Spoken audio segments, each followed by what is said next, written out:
So, like any other user of social media, I've seen Brandon Straka's walkaway movement go viral and watched him immediately be courted by numerous right-wing media outlets. Now, Brandon Straka, if you have not heard of him because you've been living under a rock or whatever, is the extremely attractive, personable, exceedingly well-spoken gay hairdresser from Nebraska by way of New York City, who is leading this walkaway movement. He's exhorting all Democrats who feel the party is not representing their interests to leave it, and presumably to join the Republican Party, although he does not come right out and say that. He merely presents a shining example, as I said, extremely well put together, and we are supposed to sort of interpret that his example, having joined the Republican Party and have it work for him very well, to see that we should do the same, even though to do so would be violating all of the tenets, supposedly, of this video, such as think for yourself and don't blindly join a group without that group representing your interests, etc., etc. Brandon would like us to jump from the frying pan directly into the fire, and that is why I believe he is inauthentic. As I've gone over in great detail in previous videos on my presentation at Left Forum, both this year and the year before, in general, have explained this quite thoroughly. I believe that what is currently masquerading as liberalism in America is not a genuine movement. I believe it was created by a coalition of right-wing groups, most likely think tanks like Heritage Foundation and whatnot, to discredit the American left, to make liberalism a toxic political ideology, in general to drown out actual liberals and the genuine left, with the strident voices of a extremely crazy minority embodying all of the worst, most extreme elements of actual American leftism, and sort of tying those together and putting it forth as the new American leftism, much as ISIS takes the worst elements of Islam and extracts those, amplifies those, ties them together, and creates sort of a super, perverted but amplified but also perverted, terrifying example of what Islam on steroids would be, and thereby turning people against the whole Islam thing by scaring the shit out of them. In a similar way, social justice warrior ideology scares the shit out of any politically non-affiliated or otherwise non-committed Americans by presenting, this is what the American left is now. If you are not this, you are not left, and we do not want anything to do with you. Of course, 99% of American liberals, at least those who haven't swallowed the ideology, unfortunately some have, having it shoved down their throats so frequently, and they didn't, I guess, have enough of an immune system to resist it. Most people, the silent majority on the left side of the spectrum, have just sat quietly by in despair and horror and watched as their ideology was pulled out from under them, as the term was hijacked and no longer means what it once did. The liberals used to be against fascism, used to be against censorship, used to be against all of these sort of heavy-handed techniques that the so-called left now uses to silence its critics. And therefore, Brandon has got a ripe audience for his walkaway movement. Now, there's a lot of liberals out there who are very upset with what they see as the movement's sort of abandoning them, abandoning Democratic constituents, abandoning the left wing of the party in order to better serve their corporate masters, the Nancy Pelosi's, the Chuck Schumers, and their wealthy donors. So, if that's the case, why would you want these people to move to the Republican Party, which is just as much controlled by its wealthy donors and by its party leadership, a leadership that is corrupt through and through, a leadership that, while Donald Trump is not of it, produced a Donald Trump, a president who is beholden to corporations and his wealthy cohorts above all else, who, despite campaigning on a message of let's get out of these completely idiotic wars in the Middle East, let's, rebuild America, make America great again, etc., etc., is doing nothing of the sort. The infrastructure plan has failed to materialize. The much ballyhooed tax cuts were beneficial to corporations and the wealthy, while predictably leaving the rest of us in the dust. And, the Donald Trump presidency has been great for Israel, it's been great for Saudi Arabia, it's been great for corporations in America, but not so great for everybody else. However, unfortunately, Trump's defenders are very influential, people like the Alex Joneses of the world, However, Alex is generally quite skeptical of these these too convenient viral figures. And he had Brandon Straka on his show and was completely uncritical, just very arms open, like, I'm going to introduce you to Trump, and we're going to reunite the American people, and blah, blah, blah, not even stopping to question that maybe there's something marginally inauthentic about this Brandon Straka character, who, I mean, has not been shy about admitting, was very strongly pro-Hillary during the election, even wrote a jukebox musical called The Resistance, or Resist, I forget which one, the movie has been, of course, taken down, about Donald Trump, against Donald Trump, last year, and performed it, and until very recently the whole video was available on YouTube.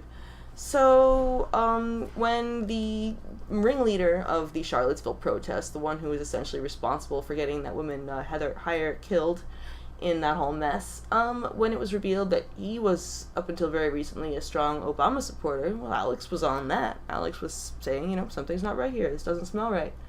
So why nothing for Brandon Straka? Why does Brandon Straka get to have a dubious biographical past? I mean, just saying, just putting that question out there.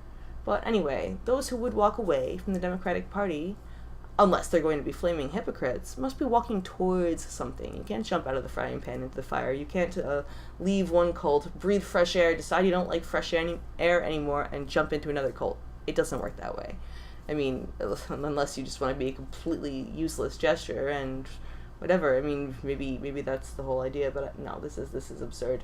So walk towards something. There's plenty of opportunity out there for some forward-thinking individuals from both parties who would like to abandon their corporate husks to start a valid, strong third party that has the best elements of liberalism and conservatism, and with a drive away from this corporate control that has its grip on the necks of both parties, and start something that actually represents the people. It's not such a heretical idea. It's been done in the past. Other countries have more than two parties. This two-party system is the most dysfunctional, stupid.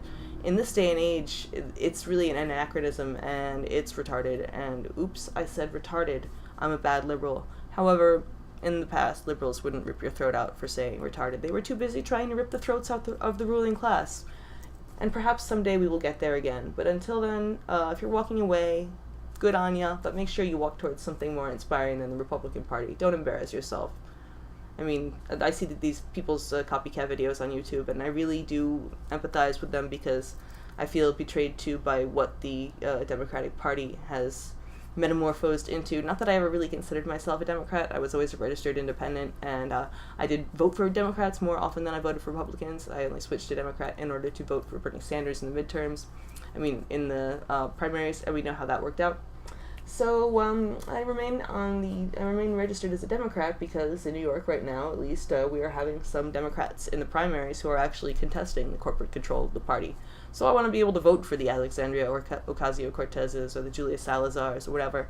And so good on them for actually going up against the corporate machine, and at least in Ocasio-Cortez's instance, winning. Salazar's election is still to come, but I have volunteered for her campaign.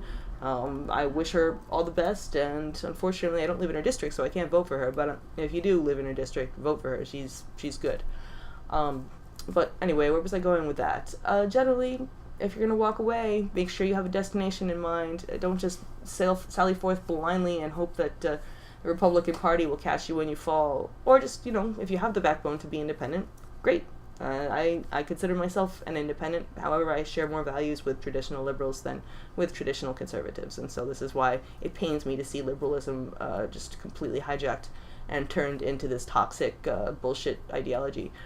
Many of my friends are liberals, and I conducted sort of an informal survey before this past left forum, just asking them how they feel about the term liberal and whether they identify as liberals, what they believe that term even means.